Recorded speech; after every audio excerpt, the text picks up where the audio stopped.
കോഴിക്കോട് വിമാനത്താവളത്തിലെ റൺവേ നവീകരണം 6 മാസം കൊണ്ട് പൂർത്തിയാക്കുമെന്ന പ്രഖ്യാപനം തട്ടിപ്പാണെന്ന് വ്യക്തമാക്കുന്ന എയർപോർട്ട് അതോറിറ്റിയുടെ രേഖകൾ റിപ്പോർട്ടറിന് ലഭിച്ചു. റൺവേ നവീകരണം 2017 ജൂണിൽ മാത്രമേ പൂർത്തിയാകൂ എന്ന് എയർപോർട്ട് അതോറിറ്റിയുടെ വർക്ക്ഷീറ്റിൽ നിന്ന് വ്യക്തമാവുന്നു. ഒപ്പം തന്നെ കരാറിന് ടെൻഡർ ക്ഷണിച്ചിരിക്കുന്നത് പോലും 18 മാസത്തെ സമയപരിധി നിശ്ചയിച്ചാണെന്നും രേഖകൾ തെളിയിക്കുന്നു. Reporter exclusive. കരിപ്പൂർ വിമാനത്താവളം മെയ് 1 മുതൽ 6 മാസത്തേക്ക് റൺവേ റീകാർപ്പറ്റിങ്ങിനായി ഭാഗികമായി അടച്ചുകൊണ്ടുള്ള എയർപോർട്ട് അതോറിറ്റിയുടെ ഉത്തരവാണിത്. എന്നാൽ ഈ കാലയളവിൽ നവീകരണം പൂർത്തിയാകില്ലെന്നതാണ് വസ്തുത.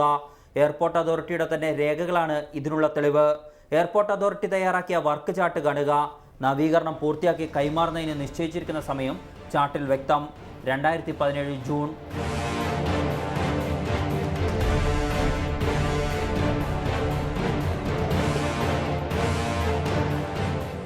അതായത് 26 മാസം വിമാനത്താവളം അടച്ചിടുമെന്നതാണ് യാഥാർത്ഥ്യം.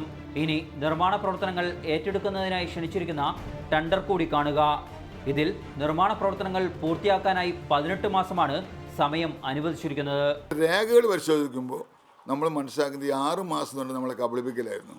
റൺവേ റീകാർപ്പറ്റിങ്ങിന് 18 മാസം അവധിയാണ് ടെൻഡറിന് കൊടുത്തിരിക്കുന്നത്. അത് തന്നെ ഈ സെപ്റ്റംബർ 15 മുതൽക്ക് ഇതുവരെ അതിൻ്റെ ടെൻഡർ ഉറപ്പിച്ചിട്ടില്ല.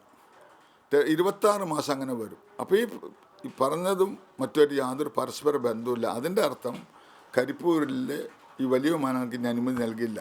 റൺവേ നവീകരണത്തിന് പേരിൽ വിമാനത്താവളം അടച്ചിടുന്നതിന് പിന്നിൽ മറ്റ് അജണ്ടകളുണ്ടെന്ന വാദത്തിന് ഇതോടെ കൂടുതൽ ശക്തി കൈവരും. KR Saju, reporter, Kozhikode.